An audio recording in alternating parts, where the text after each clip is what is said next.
Alright, let's actually think about this for a second. Could Invincible, Mark Grayson, realistically take on the Seven from the boys' universe?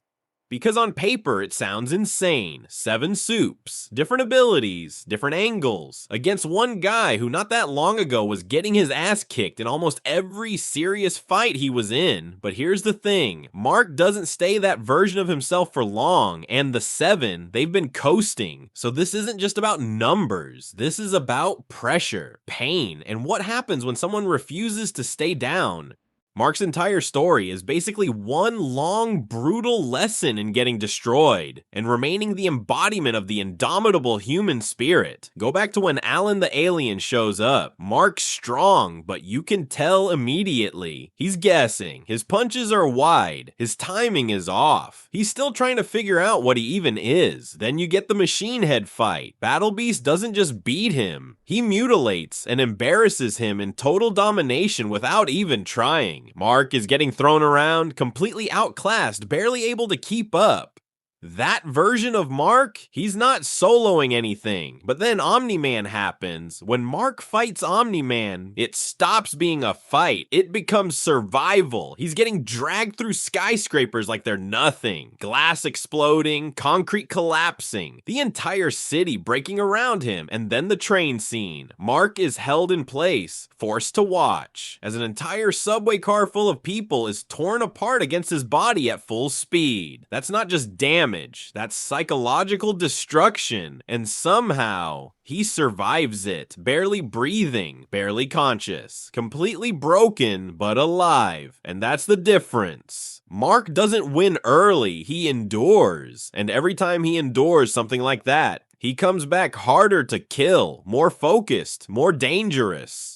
Now let's talk about the 7, the off-brand Diet Justice League. They look poorly coordinated and dysfunctional to say the least. You've got Homelander at the top with all his fantastic leadership skills. Queen Maeve, strong, experienced, and lesbian. A-Train, notorious women respecter. Black Noir, quiet, efficient, and quiet. Starlight, Huey's girlfriend. And the Deep, he's there. But here's the reality. They're not a real team. They don't trust each other. They don't coordinate. And most of them have never had to fight someone stronger than them. A-Train is reckless. He literally runs through Robin and barely processes it. Black Noir gets taken out by something as simple as a peanut allergy. Starlight needs time and energy sources to build power. Maeve tries to stand up to Homelander and can barely hurt him. They're powerful, but they're not built for real fights. Homelander is durable for a bitch, no question. The show makes it clear he's been tested. Weapons, containment, everything they could throw at him, and nothing worked, but most of that is implied. We don't actually see him push to his limits consistently. Mark, if there is one thing he is good at, it's getting annihilated by lesser fighters. He's getting slammed into the ground hard enough to crater concrete, thrown through buildings, taking sustained hits from Omni-Man. Someone operating on a completely different level, and he keeps getting back up. Then you look at Omni-Man wiping out the Flaxan civilization. Entire cities erased. Civilization destroyed. That's the level Mark is scaling toward, and I don't think the Deep is gonna manage to sway the odds in their favor. The fight starts chaotic. All 7 jump him immediately. A-Train tries to blitz him early, but Mark has dealt with faster, more dangerous opponents. He times it, adjusts. A-Train goes down fast or runs away the second he realizes Mark is faster than him. Starlight tries to keep distance. Mark closes the gap. Once he's in close, I love Starlight, but it's raps for her here. The Deep isn't even a factor. Black Noir slows things down for a moment. He's disciplined, knows how to fight, but he doesn't have the durability with Mark, just recreating what Homelander already did to him once. Maeve is the only one who really holds ground. She can take hits, maybe 1 or 2, depending on if Mark is holding back or not. Actually fight back. Not unless Mark lets her get free hits in. But no matter what, it's raps for her too, and once she drops, everything collapses.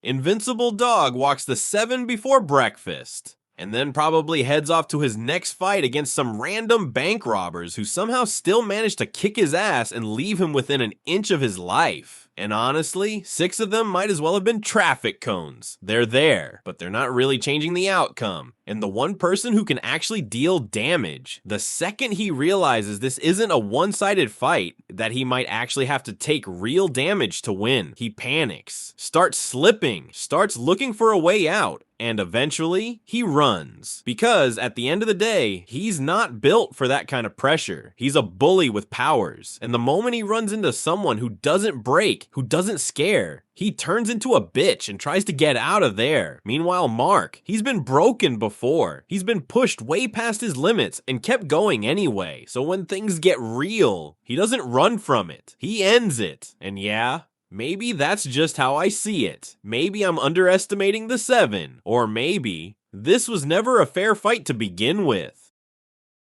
Just wanted to end the video with a quick thank you. Watching this channel grow as it has in every small step has been incredible to witness firsthand, and making these videos and learning and growing along the way has been the very best creative outlet I could have imagined. So thank you all for tuning in and being here. I really do appreciate you all, and let me know what you want to see next. Until next time.